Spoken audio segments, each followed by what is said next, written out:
Tasha, thanks for joining us tonight. I'm really excited to talk with you and talk about the mental side of sports. So first, before we get going into things, tell us a little about your background and what you're doing. Yeah, so I'm a counseling and sports psychologist. So trained, my PhD is in counseling psychology, so all things mental health, and then of course got the additional training and certification for sports psych stuff. I'm in private practice now, but I've worked in a variety of different settings. I was in college athletics across a couple D1 institutes for around 5 years, and then I moved to an eating disorder facility actually in a program for elite athletes with eating disorders, and then made the jump to private practice about 2.5 years ago. So now I do some individual work, some teamwork, consultation, and education, and focus primarily on both current and former college and Olympic athletes. Well, you sound like a very busy woman, so I want to congratulate you on getting your doctorate and working, because that's a big accomplishment in and of itself, and setting yourself up and doing the things you're doing. And in my opinion, for trained, competent people in the field these days, because this profession has exploded all over the place with all kinds of people who call themselves mental training experts, mental coaches. But there's really a limited number of trained, licensed psychologists working in the field. So it's glad to talk to you. I appreciate you joining us tonight. You know, Yeah, thank you. and you've mentioned that you're working with some Olympians, as I've done over the years, professional athletes, college athletes. I'd like to talk about a little bit about college athletes right now, and we've seen over the past few years the necessity for trained people to work with the athletes from a psychological perspective, a personal perspective. Of course, a couple of years ago, there was the tragic suicide of the Stanford female goal on the soccer team, Yeah. which got a tremendous amount of publicity, which has exposed the necessity to having trained people work with college athletes. For years, I've always talked about how athletes are people. Um, they may be physically superior than the rest of us, but psychologically they have the same issues and sometimes even more intense than the rest of us do because they have to deal with so many things. And of course, over the past really 5 years, the uh, tremendous explosion in social media puts athletes active out in the open. No matter what they say, what they do, everybody sees and hears about it. So on all that and get your thoughts. Yeah, I mean, that's always one of the things that I start off with is helping people understand that athletes are people first. We often paint them to be superheroes and, as you said, superior beings, but they are affected by the rest of life just like we all are. And sometimes that's tough for athletes to understand and to realize too, because that athlete identity is so strong and such a vital part. And so sometimes that's work we have to do in therapy too, to help them recognize, no, you two are a human and you need to rest and you need to deal with your emotions and you need to, work your way through some of life's obstacles in ways that everybody else does. What would be some of the common themes that you hear from collegiate athletes in your work, from mental side or the personal side in terms of not just performance, but just being a college athlete in and of itself? Yeah, I think part of that goes internal versus external pressures. So of course there's internal pressure and their competitive drive and their desire to be successful. But as you said, because of social media and because of some of the way the world works now and NIL stuff in particular too, there are external pressures and I have to look like a college athlete. I have to perform this way. So I think it can really add to, at times, unrealistic expectations or just make it really challenging for athletes to deal with mistakes that are made or setbacks that occur and can almost induce a more fixed mindset instead of a growth mindset that, they really need to be able to cope with some of the inevitable losses they're going to face as not just as athletes, but as people too. I always tell it that all work with that you are a survivor of youth sports. And I co-authored this book, Just Let Them Play, Guiding Parents, Coaches, and Athletes Through Youth Sports. And my favorite chapter in our book is Embracing Failure Can Lead to Fun. Yeah. Um, because what I find is, and what I have found throughout my career is that the athletes who make it to the collegiate level, let alone the professional and Olympic level, have not just physically been superior than when you get to the college level. If you're on a college soccer team, for example, there might be 20, 24 people on the team, male or female. You're going to have 11 starters. You're going to have 5 or 6 players that may come into the game as reserves or substitutes, and everybody else sits on the bench. Everybody on that team was a star on their high school team, and now they Yes. get to the collegiate level. They've got to learn how to sit on the bench if they're a freshman, and also being a freshman, you're playing sometimes with male or female athletes 3 or 4 years older than you, bigger, stronger, more developed, and been through the ringer. And so it's a big adjustment. And I found that a lot of young people have trouble with that. What are your thoughts on that? Oh my God. Part of why I doing this, specializing in grief and loss, and also looking at that intersection as an athlete, especially when their identity is so firmly grounded. And I'm always the biggest fish in this pond, right? And then you get to college and maybe you're not the biggest anymore and you have some different level of competition. And so that can really rock their sense of identity, and confidence can play a role. Self-worth can play a role if it's too focused or connected to achievements. So there is a lot to work through in that transition. And I don't know that youth sports do a great job of helping them understand what they're in for with some of those transitions. One of youth sports, and I'm developing a program for educating coaches. It is basically how coaches psychologically train young athletes. There's so much emphasis on winning at youth sports, and so much emphasis Yes. on being the best instead of learning. And I think a lot of that comes from a lack of education from the coaches, because they get their egos get so caught up in the competition. Yeah. And I always say a good coach checks his or her ego at the door, and it's not about the coach; it's about the athletes. And I would say a good coach is a good, but a great coach is a good listener. And I Mhm. think for so many athletes, they don't get that growth and development psychologically as much as they make, because I think the coaches don't understand how to do it. I get your thoughts on that. Well, yeah, and there's just so much pressure to not make mistakes or to continuously succeed and to always be moving towards improvement. And yes, that is great, but that's also not the way that sport nor life works. You will have setbacks, you will have failure. And so I think teaching athletes that that's okay. Something that I often talk about is gains and losses. Every life event, whether it's desirable or undesirable, is going to have a set of both gains, right? Ways that we are strengthened and really grow, and losses, things that just suck and are hard to cope with and hard to deal with. So, but I think when we're able to look at loss or a mistake that is made or a game that is lost or a season that is, foregoed, or an injury, those sorts of things, when you can see both the gains and loss, I think it allows you to adapt differently and to cope differently and to appraise things more realistically, which really does help with performance in the long run.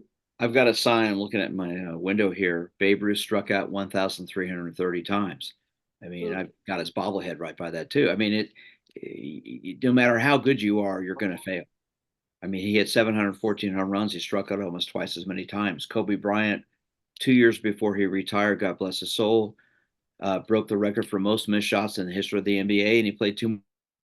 So it doesn't matter how good you are, you will fail. And unfortunately, I think at the collegiate level, there's so much emphasis on winning, on being number one, winning the championship, and all that. That I think for a lot of these athletes who get to that level and start dealing with a large amount of failure for the first time in their life, they have trouble adjusting to that. What have you done in terms of maybe working with some athletes on that issue?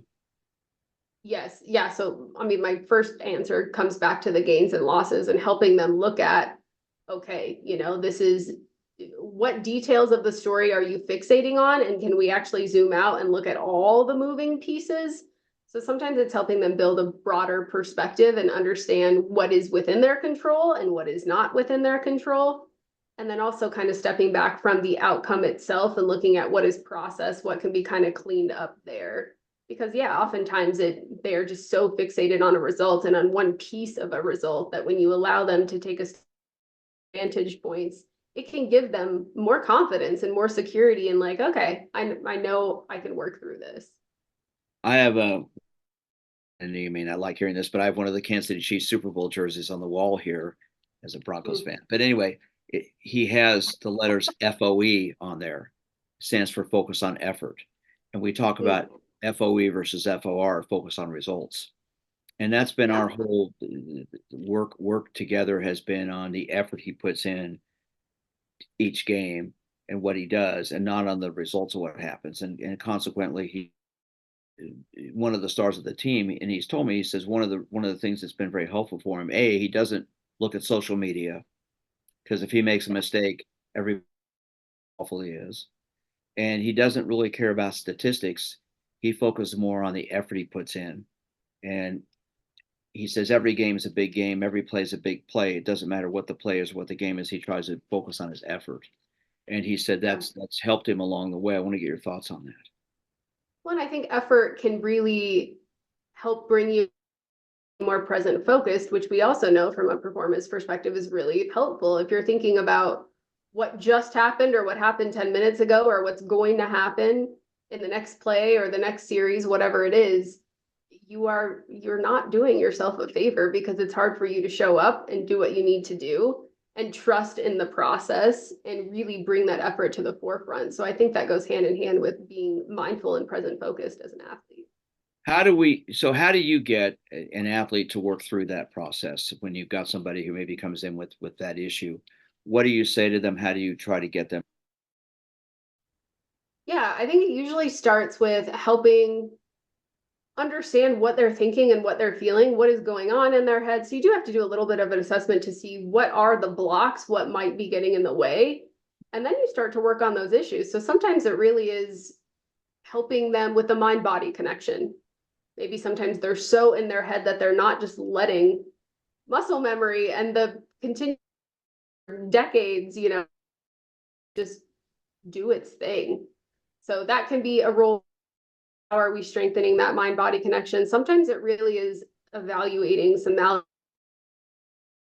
way and helping them identify what their stuck points are and are there more effective ways to reframe or to challenge some of that thinking in a way that allows them to be more present focused and ready to go. And then I think the other piece is helping them identify and expand their identity outside of just being an athlete and really look at that relationship between what are their values, how is their worth appraised outside of just achievement, because when you have all those pieces moving together, they can and do value themselves as more than just a result producer, which can be very helpful. How much of that, Tasha, do you think comes from how they were trained as a young athlete prior to even high school in youth sports and getting into high school, where the foundation for learning about failure and negativity and self-confidence and mindsets comes in? Yes. Yeah, I think that plays a huge role. I often collect that history. What has your journey been? What is your athletic history in sport? How have coaches been? How have teammates been? And I look at that not just on their current team and environment, but one's past too, because that is going to help me understand what beliefs form, what is adaptive about those, what is maladaptive, and how do you help them what's realistic and achievable in a way that's not going to harm them. I talk about four key words with most everybody I work with: preparation, focus, attitude, and confidence. And confidence is the foundation of all of it. Preparation is about how you get ready mentally, physically, psychologically, emotionally, spiritually, nutritionally. What are all the things you do to get ready to play? Focus Yep. is about what you're concentrating on at the moment. What are the distractions internally and externally that go on? I always say a positive, negative, a realistic attitude, but then it all comes back to confidence, the belief in yourself and your skills and your abilities. What have you found, especially at the collegiate level, are reasons why some athletes have a lacking or a lack of a good level of self confidence compared to the athletes who have a high level of it? Yeah, oftentimes I think it's because they really do embody this fixed mindset that is only to the results of the competition. So I think when you're able to help them step back and see that in a different way, that can be a huge difference maker between those that can really bounce back and those that really struggle and let it affect them. I also think a big factor is who's around them. what does the support look like? What is the communication from coaches and other players and just the broader athletic community that they're a part of? Because that's also going to impact how able they are to embrace a growth mindset and really recognize that there are gains and losses to all of their events, and they can really come out stronger when they fail. It's not a death sentence. We mentioned earlier the impact social media has today ever before. Where do you see the benefits of social media compared to the distractions and negative component of it? Yeah. This is such a case by case sort of thing because you really have to get into who are people following and what are they really taking away? And are they just looking for things that reinforce some of the maladaptive patterns that they have already? I mean, a big example of this is eating disorders, right? And athletes looking at or looking for certain athlete body types that confirm that they do not look like an athlete and they need to do more versus are they, following the accounts that don't emphasize image as much and are more focused on function. So you really just want to make sure you evaluate who they are following, what they are following, and how is that impacting some of the ways they think and feel and behave, and how does that then affect their performance and their motivation and their relationships and ultimately. The issue of eating disorders encompasses such a wide array of things. What do you see as the difference with maybe female athletes specifically, pertaining to body image and self-worth and self-value, with the athletes who feel fine about themselves versus the ones who have the components of negativity towards it? Yeah, I mean, regardless of gender, I think I would answer this question the same way, but it is how much, like you said, it comes back to confidence. How much do they believe in themselves and their abilities? And that is not just about winning. That is also about, do you feel confident that you can adapt or you can adjust if something unexpected happens in the middle of your competition? I often help them think through confidence, not just in this, oh, I believe I can win. Really tough, but trust that you can navigate a hard situation. And I think that will take you a lot farther. So I think Here those in are things Kansas, that really help us pick apart some of the image components too. here in Kansas City, there's a story of a gymnast named Christy Heinrich who, unfortunately, several years ago. In 1988, she was the first alternate in her event to make the Olympic team. Didn't make it, and it was well documented that her coach said she didn't make it because she was overweight. She Mm. developed an eating disorder and ended up dying from that later on.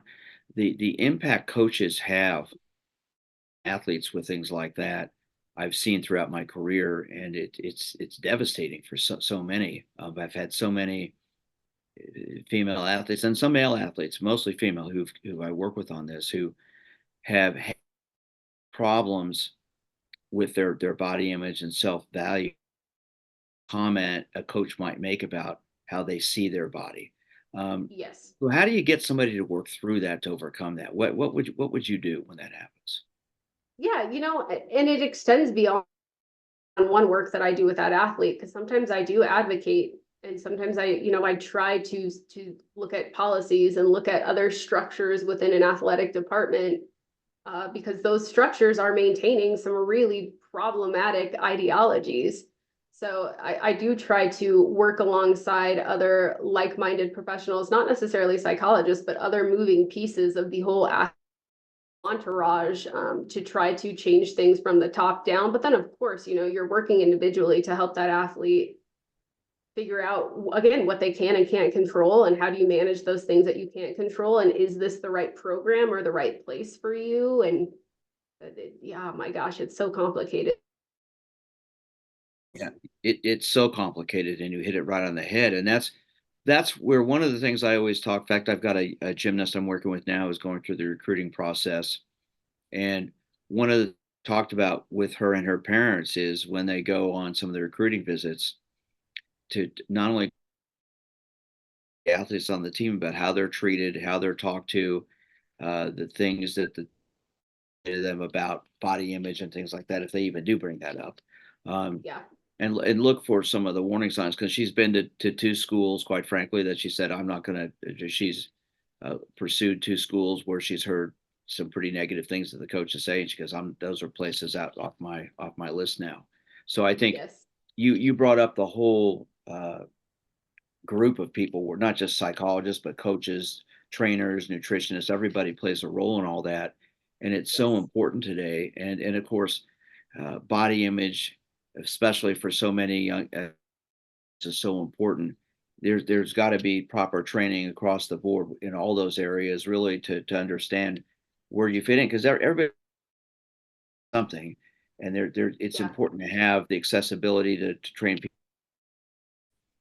or trainers, nutritionists, whoever it might be on the staff to help them get through that.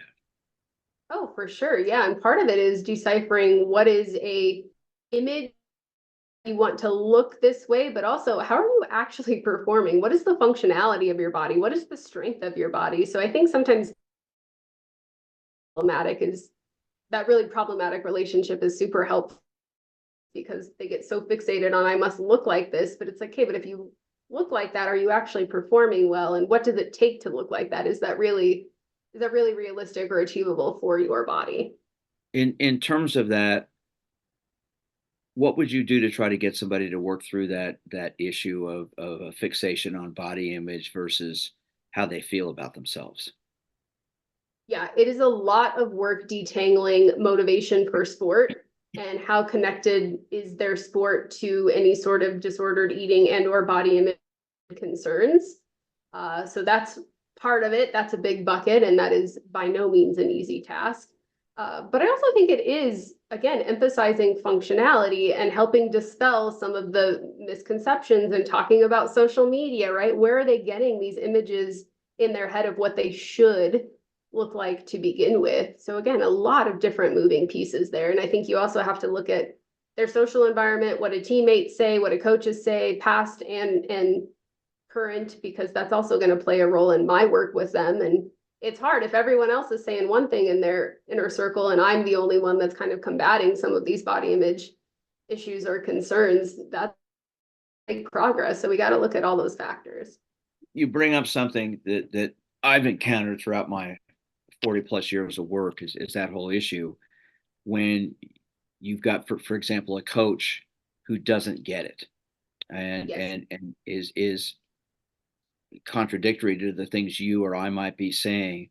How would you try to work through that? Because I've had to deal with that many times where, you know, oftentimes that the coach is very set in their way, coach, and you either deal with it or you don't. And some athletes can handle it, and some can't. So when you've got that issue, how do you try to work through that? And do you try to bring the coach involved in the work you do? It's so hard because so often if the coach is not bought in, it's hard to even get an athlete to meet with me to begin with, right? And so I think in some ways, when athletes do find their way to me, it is because there's some level of buy-in or awareness, maybe not with head coach, but with someone in the system. So you work those relationships. I think a lot, especially when I worked in college athletics, a lot of my role in my job was not just doing individual therapy, it was also being visible and building relationships, all the some buy-in and some understanding in that way. Part of this, and you have to just recognize, okay, what is within my control, what is not, and I have to work on that myself, and then also show the athletes how to do that. You hit on something that I've dealt with many times in my career. I know when I've worked with all the many different teams, male and female, that I've been with. Uh, Usually it'll take a while for I'll be around, go to practice on a regular basis, show up so they can get comfortable with me being there, get to know me as part of the team, not as quote the shrink here. And Yeah. where I've been able to be successful has been because of that, being able to just sort of fit in with the athletes, be there, part of the Yes. team, and Yes. develop the trust level. And so much of the success with teams has been when the coach really buys in to having me Yes. around and working with me. And then when things haven't gone well, there's a coach who's like, no, we don't need that here. We don't need a shrink here. I don't believe in that type of stuff. And Yes. that can turn the athletes against you too. So much of it's about the educational process that we have to do ourselves. Of course, you're going to get hired to work at a level. Somebody wants you there. So that's you've got to work through that person or people to get that to fit in the best, right? Yeah, yeah. And I found too, you can't rush that process. There's something to be said about just hanging out at practice. I don't need to preach anything, I don't need to teach anything, but sometimes just being around and helping them realize I too am a human, right? We all kind of have some very similar goals. I think that has been, and truly being at on the sidelines at practices or at games, that has been some of the best interactions and conversations that I've had. So maybe atypical for what we get in training as psychologists, but those are incredibly useful ways of interacting to get some of that buy-in that you need. I know when I started with the Kansas City Royals in 1990, went to spring training for most of the time down there, and the first few days I was there, I just was introduced to the team and just was at practice and watched things and just hung out basically. And one of the stars of the team came up to me the second day I was there and said, "You know what? Let's go have breakfast tomorrow. I'd like to sort of pick your brain and see what you're about." And we went to breakfast, and he said, "I like what you're saying. I want to work with you. And if Yes. this works well, then I'm going to encourage other guys on the team to work with you," because he was one of the leaders of the team. And the way it went well because I just asked him what he needed. I didn't tell him what he needed. I wanted to know what he wanted to do, and that's how it worked. Yep. And typically with teams that when I've been able to have that success, that's worked well. And then the coaches, the managers buy in as well and want me around. And I think that's where it can be helpful. But when you've got somebody who's against it, then it really becomes detrimental to you being able to help the athletes who really need it the most because they're probably the most scared to see you for fear of what Right. that coach might say. Do you agree with that?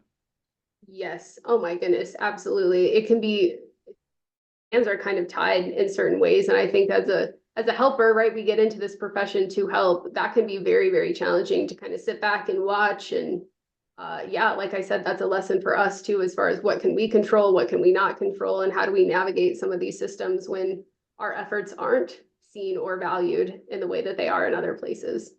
Well, as someone who's been practicing for starting my 44th year in a month, I'm extremely impressed with what you're saying tonight. You've just been in the field for a few years, but I really like what you're saying. You've got a tremendous future ahead of you. I can tell.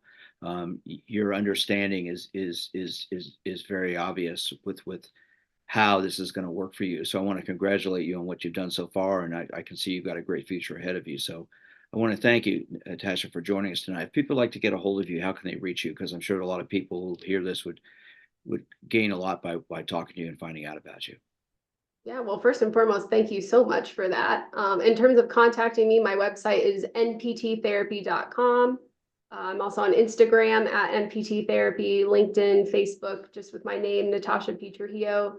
And then I did just write a book on grief and loss as well. It's called And She Was Never the Same Again. And there's a chapter in there on athletics, which I think can be quite useful for athletes going through injuries or transitions in and out of sport or to different levels. They can check that out too.